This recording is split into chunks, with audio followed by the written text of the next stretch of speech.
వర్షాలు, వరదలు, భూకంపాలు, తుఫాన్లు వీటి గురించి ఎక్కువ మాట్లాడుతున్నాము. కానీ ప్రపంచ దేశాలలో ఇలాంటి పరిస్థితి అంటే ఒక ఎత్తు. అదే చైనాలో జరిగింది అనుకోండి, ఇక వేరే లెవెల్లో ఉంటుందండి. ఎందుకంటే చైనాలో ఉండే డ్యాములు ప్రపంచములో ఎక్కడా కూడా మనకు కనిపించవు. అలాంటిది అక్కడ మీకు బీభత్సమైన వర్షాలు వచ్చాయి అనుకోండి, డ్యాములు మీకు కొలాప్స్ అయిపోతాయి. అంటే మీకు గ్రామాలు కొట్టుకుపోతాయి. ఎక్కడా చెప్పరు, కమ్యూనిస్టు దేశం కదండి, మాట్లాడరు.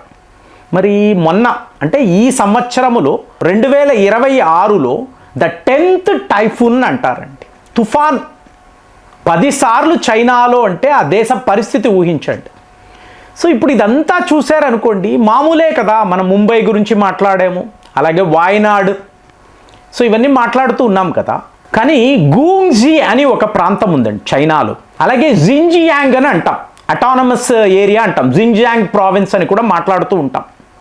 ఇక్కడ ఒక స్నేక్ విలేజ్ ఉందండి, స్నేక్ విలేజ్. ఎక్కడ వెళ్ళినా మీకు పాములే కనిపిస్తాయి. ఇవి గ్రామం అంతా పాములే. సో ఇవాళ ఈ ప్రాంతంలో వానలు పడ్డాయి. అంటే ఊహించండి, చెప్తూ ఉంటేనే ఒళ్ళంతా జలధరిస్తుంది. 900 విష సర్పాలండి. మనము చూడని జాతులు కూడా ఉన్నాయి. అంటే బ్రీడింగ్ ఫామ్ అంటారు. మనకు కోళ్ల ఫారము తెలుసు, అలాగే మేకల పెంపకం ఇవన్నీ తెలుసు. పాముల పెంపకం, స్నేక్ ఫామ్ అని అంటారు.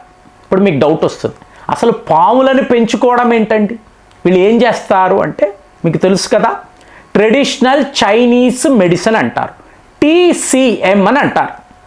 వీళ్ళు పాముల విషము మీద చాలా ఆధారపడతారండి. సో మీకు ఆయుర్వేదం అంటాం కదా, సిద్ధ వైద్యం అంటాం కదా, ఇంకా చెప్పాలంటే హోమియోపతిలో కూడా పాము విషముతో తయారు చేసిన మందులు చాలానే ఉన్నాయి. హార్ట్ ప్రాబ్లమ్స్ ఉన్నవాళ్ళు, అలాగే బలహీనముగా ఉన్నవాళ్ళు, సో వీళ్ళందరికీ మందులు ఇస్తూ ఉంటారు. చైనా వాళ్ళు వింటర్ సీజన్లో ఈ పాము సూపు అనేది ఇష్టంగా తాగుతారు. అందుకే మేము ఇంత బలంగా ఉన్నాము, ప్రపంచ పాలకులము, చైనా ఈజ్ గ్రేట్ ఫీల్ అవుతూ ఉంటారు. సో దీనికి ఈ విష సర్పాలు ఒక ప్రాథమిక కారణం. సో మనం అలా ఆలోచించకూడదు. కానీ భారత్లో కూడా ఇప్పుడు నేను చూసింది, ఇప్పుడు నీతా అంబానీ మీద మాట్లాడాం. మేము ప్యూర్ వెజిటేరియన్స్ అండి, అస్సలు ఎగ్గు కూడా ముట్టుకోము చెప్తూ ఉంటారు కదా. మరి ఈవిడ చేతిలో 3.2 కోట్ల రూపాయలు విలువ చేసే ఒక హ్యాండ్ బ్యాగ్ ఉంటుంది. ఏమిటి ఇది? అలిగేటర్, ఒక రకమైన మొసలి, చిన్న సైజు మొసలి అనొచ్చు. దాని తోలుతో చేసిన అంటే లెదర్ బ్యాగ్, దీన్ని ఆవిడ వాడుతూ ఉంటారు. అంటే మీకు ఒక అలిగేటర్ యొక్క శవాన్ని మీరు మీ చేతిలో పట్టుకొని తిరుగుతున్నారు. ఎందుకండి ఇలా అంటారు అంటే మరి నిజమే కదండి. వెజిటేరియన్ అన్నప్పుడు తినడం మాత్రమే కాదు కదా, మీరు అలాగ ఒక జంతువు యొక్క తోలుని పట్టుకొని తిరుగుతున్నారు కదా. అలాగే ఇంకొక బ్యాగ్ ఈవిడ దగ్గర ఉంది, మొసలి తోలుతో చేసిన బ్యాగ్. ఇది 3.5 crores. సో ఇప్పుడు ఇది ఎందుకు చెప్తున్నాను అంటే ఈ పాముల విషము, ఈ పాముల మాంసము, అలాగే పాముల తోలుతో చేసిన బ్యాగులు చాలా ఫేమస్. ఇంటర్నేషనల్ బ్రాండ్స్లో వీటిని వాడతారు. కాబట్టి దయచేసి మీరు మాత్రం ఇలాంటి బ్యాగులు ఇవి వాడకండి. ఇప్పుడు అనుకోకూడదు, ఇప్పుడు పట్టు చీరలు అంటారు కదా. సో నా సజెషన్ సింథటిక్ సిల్క్ వస్తున్నాయి, అవి కొనుక్కోండి. అంతేగాని పట్టు పురుగులతో చేసిన ఈ పట్టు వస్త్రాలు వాడకండి. ఇంకా రమణ మహర్షి ఏమన్నారు, ఈ శవాన్ని నా మీద కప్పుతున్నావా అన్నారు. సో కాబట్టి సింథటిక్ సిల్క్ అని వస్తుంది, అవి కొనుక్కోండి.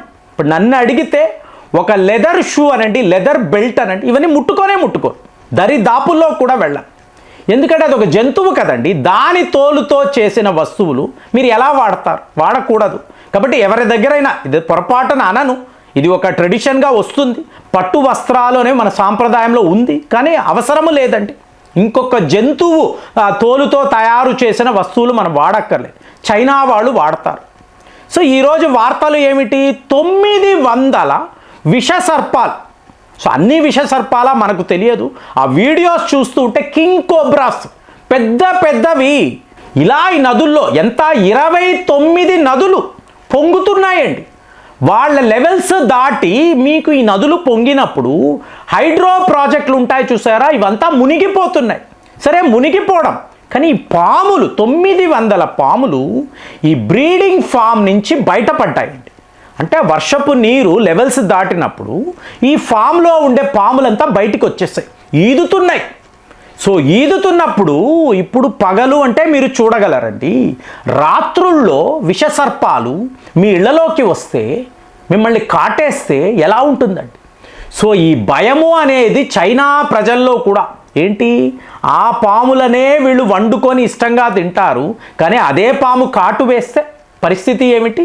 కాబట్టి కర్రలు పట్టుకొని ఇష్యూ ఇష్యూ ఇష్యూ అనడము, అలాగే మీకు ఈ మాబ్ ఉంటుంది దాన్ని పట్టుకొని తొయ్యడము, ఈ పాములను పట్టుకోవడం. మరి ఫామ్కి విపరీతమైన నష్టము కదా, ఇంత కష్టపడి పెంచుకున్న పాములు ఇవాళ ఇలా వరదల్లో కొట్టుకుపోతే మా పరిస్థితి ఏమిటి. సో స్నేక్ విలేజ్ నుంచి ఎక్స్పర్ట్స్ వీళ్ళు వచ్చి ఎక్కడ పాములు దొరికితే ఆ పాములను పట్టుకోవడం. అబ్బా వెళ్ళిపోయిన ఆనందం కాదు, నష్టం అండి, వ్యాపారం. ఇవాళ తోలుతో కోట్ల రూపాయలు విలువ చేసే బ్యాగులు తయారు చేస్తారు వాళ్ళు. అలాంటప్పుడు వాటిని విడిచిపెట్టలేరు కదా, పట్టుకుంటున్నారు. మరి ఇందులో ఎంతమంది ఏమయ్యారు ఏం తెలియడం లేదు. ఈ పాములు ఇళ్లలోకి వచ్చేసాయా మనకు తెలియదు. స్నేక్ విలేజ్ నుంచి మాత్రము ఈ 900 పాములు నలుమూలలా మీకు వెళ్ళిపోయాయి. ఇప్పుడు ఇవి ఎక్కడెక్కడికి వెళుతున్నాయి, ఏం చెయ్యబోతున్నాయి, నో బడీ నోస్. మరి అలాగా చైనాలో వరదలు వర్షాలు అన్నప్పుడు చూడండి ఆ దేశం యొక్క థింకింగ్ ఎలా ఉంటుందో, ఆ ప్రజల యొక్క ఆలోచన విధానము సరిగ్గా అలాగే జరుగుతూ ఉంటాయి. మీకు డ్యాములు కదిలిపోతూ ఉంటే భూమి యొక్క డైమెన్షన్స్ మారిపోయిన మాట్లాడాం కదండి. ఇది ఎందుకు చైనాలోనే జరగాలి. వాళ్ళ పెద్ద పెద్ద హైడ్రో ప్రాజెక్టులు ఇలా కుప్ప కూలిపోవడం ఏమిటి. ప్రకృతికే వీళ్ళ మీద కోపమా. వీళ్ళు చేస్తున్న వెధవ పనులు ముఖ్యంగా భారత్ లాంటి దేశాలను ఇబ్బంది పెట్టాలని అనుకుంటున్నారు కదా. సో దానికి ప్రకృతి యొక్క ప్రతీకారమా, భారతీయులుగా అలా కూడా ఆలోచించాలి. కానీ చైనా ప్రజల పరిస్థితి చూడండి.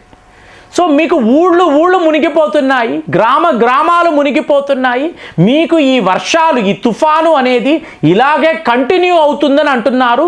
ఏంటి జూలైలో ఉన్నారు, అప్పటికే 10 సార్లు మీకు ఇంత భీకరమైన తుఫాను చైనాలో రావడము. ఇంకొక 5 నెలల పాటు వీళ్ళు ఎలా సర్వైవ్ అవుతారు. సిటీస్ చూడ్డానికి అద్భుతంగా ఉంటాయండి, బెయిజింగ్ అనండి, షాంఘాయ్, అబ్బా చైనా అద్భుతం అనుకుంటారు. మరి ఈ గ్రామాల్లోకి వచ్చారనుకోండి అప్పుడు తెలుస్తుంది పరిస్థితి ఏమిటని తెలుస్తుంది.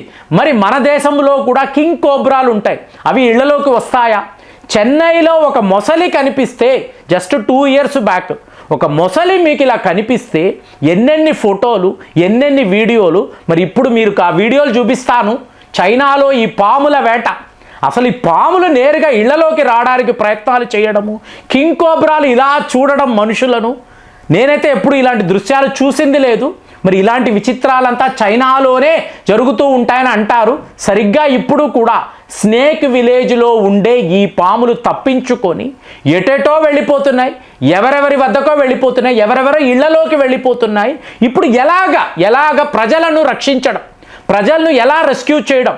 పొరపాటుగా ఇవి కాటు వేస్తే ఈ ప్రాణాలకు ఎవరు బాధ్యత. సో ఇది ఈరోజు అందరూ ఆలోచిస్తున్నారు. వరల్డ్ లెవెల్లో ఈ పాముల వీడియోలు చూసి జనాలు భయభ్రాంతులతో ఉంటున్నారు. మన దేశంలో మన ప్రాంతాలలో ఇలాంటివి జరగకూడదు అని అందరూ ప్రార్థించుకుంటున్నారు. మరి చైనాలో ఈ గ్రామాలలో నివసించే గ్రామస్తుల పరిస్థితి ఏమిటి, ఇందులో నుంచి ఈ విష సర్పాల నుంచి వాళ్ళు ఎలా తప్పించుకుంటారని మీకు అనిపిస్తుంది. ఒక్కసారి ఆ దృశ్యాలు చూడండి. సో వేరే లెవెల్లో ఉంది. ఇదంతా ఎందుకు చైనాలోనే జరుగుతుందన్న ఈ ప్రశ్న మీకు కూడా కలుగుతుందా? కలిగితే కామెంట్స్లో మీ అభిప్రాయాలు రాయండి. మళ్ళీ వచ్చే వీడియోలో కలుద్దాం. జై హింద్.